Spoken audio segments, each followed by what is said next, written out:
I never wanted to sneak into my own son's house.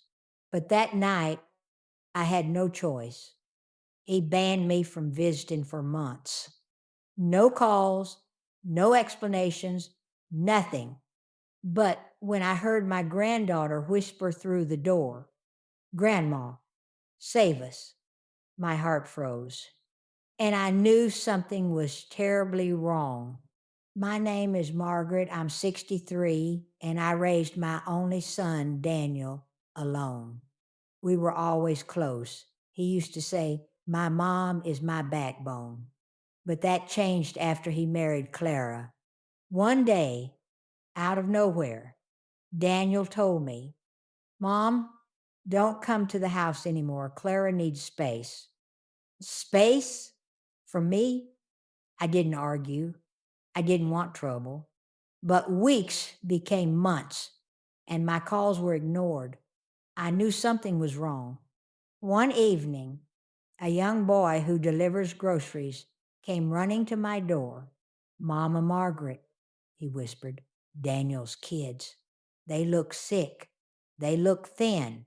My blood turned cold. The next day, I went to Daniel's street. I stayed far away, just watching. Curtains always closed. No kids playing, no laughter, no movement. Then I saw Lily, my 7-year-old granddaughter, peeking from behind the curtain. Tears were dripping down her face. When she saw me, she whispered with trembling lips, "Grandma, help." Before I could step forward, Clara rushed into the room, yanked the curtains closed, and everything went dark. I tried calling Daniel again.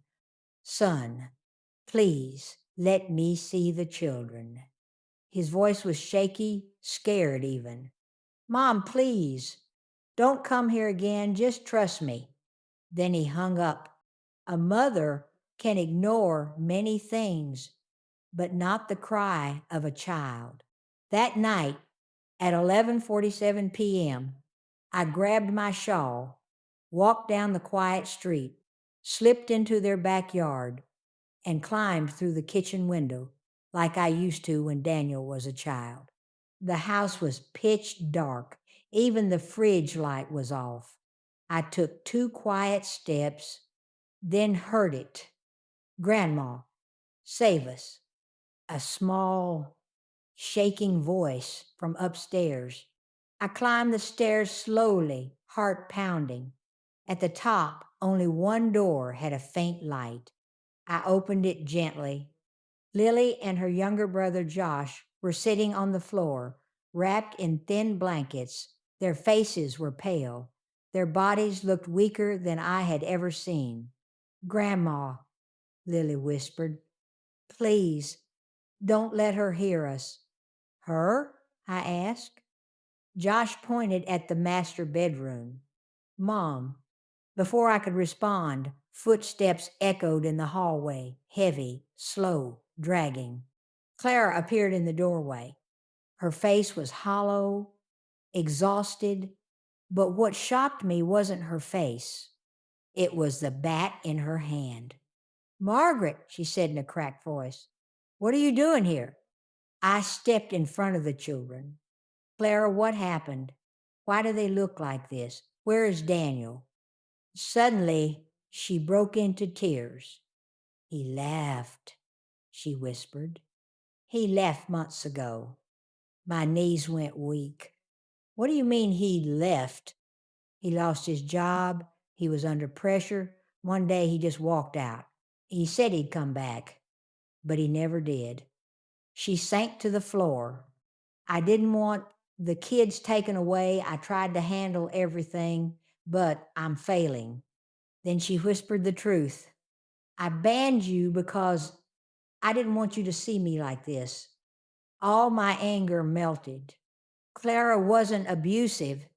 She was drowning, exhausted, broke, hopeless, skipping meals so the kids could eat. The bat wasn't for the children. It was for protection She feared Daniel might return angry or unstable. Everything made sense. The closed curtains, the silence, the fear, the kids' desperate whispers. The real problem wasn't Clara, it was Daniel. The next morning, I found him easily. He was living with another woman. Mom, he muttered, ashamed. I'm sorry, but sorry wasn't enough. You don't abandon your children, I said. You fix what you broke. For the first time in his life, Daniel looked small. He returned home. Not for Clara, not for me, for his children. With counseling, structure, and support, he began rebuilding the family he shattered. Clara forgave him, not for love, but for peace.